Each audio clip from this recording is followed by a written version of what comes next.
Hello, here's another example of solving trig equations. So here I recognize that I have something other than a single angle. This is not a coefficient of 1, it has a 3. And then there's some algebra to be done here. So first thing I'm going to do here is undo this 9, right? So I'm going to divide both sides of the equation by 9. That's just using algebra, right? So 9 tangent 3 theta equal to 9 divided by 9, right? I'll get tangent 3 theta equals 1. Now, I want to do a substitution for 3 theta and say, for example, let alpha equal 3 theta. So now tangent of alpha is 1. Now that I can solve. I've got it down to a basic trig function where the coefficient in front of the trig function is 1 and the coefficient in front of the angle is 1. That's what I want. And that's just equal to a number. So now I can go ahead and solve this and say, for what angle, right, for what angle alpha is the ratio y over x equal to positive 1, so that both motions are the same. They're either both positive or both negative, and they're the same amount. So from our knowledge of the unit circle, we know that that's pi over 4, right, over here. And then here, 5 pi over 4.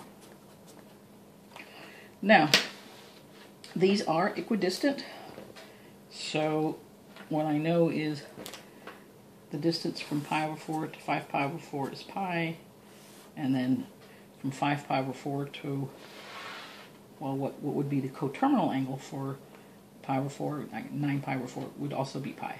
So because this is equidistant, I can capture all the solutions with all together, right? I can just say, well, all right, let's just start at pi over 4 and say alpha is pi over 4 plus k pi. Now I resubstitute and I gotta say, well, alpha was 3 theta, so I really have 3 theta is pi over 4 plus k pi. And now multiply by a third or divide by 3, however we're going to look at it. Pi over 12 plus k pi over 3. Right? So that's what I call our generator. And so now I just got to put values of k until I find all the solutions that are in this interval 0 to 2 pi. So let me go ahead and do that. Get it in a sheet of paper. So here, let me rewrite this. I'm looking here at theta equal to pi over 12 plus k pi over 3, and I want to find all solutions from 0 to 2 pi.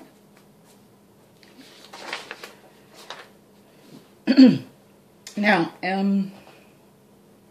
might be a little easier to get these to be the same denominator. I'm not sure if that's going to be true, but I have a suspicion it will be. So that would be 4 k pi over, oops, that's a k, over 12, right? Now, if I start putting in values for k, like k, when k is 0, then this becomes all 0, and theta is just pi over 12. And that's certainly in here, in this interval. And then when k is 1, I have that theta is pi over 12 plus, here that would be 1, so 4 times pi, right, 4 pi over 12, so that would give me 5 pi over 12. Yeah, that's making it easier to have the same denominator. Okay. Then when k, and that's certainly in this interval, so when k is 2, theta is pi over 12 plus, so 4 times 2 is 8, right, so 8 pi over 12, and of course, well, it's going to be 9 pi over 12, and that'll simplify to 3 pi over 4. Okay. And that's still in here. So k is 3. Theta is pi over 12 plus 3 times 4. It's going to give me 12 pi over 12. So I have a total of 13 pi over 12. And you can see the pattern, right? I'm adding 4 pi over 12 every time, which is what this is. So you can kind of, figure that here at k equal 4, if you add another 4 here, you're going to get 17 pi over 12, right? And then if you have k equal 5, you're going to have here theta equal, what's theta equal? 17 and 4 is 21 pi over 12. And remember, 2 pi in 12ths is 24 pi over 12. So here, we're already at 21, we're close. If I add another 4 pi over 12, I'm going to be at 25 pi over 12.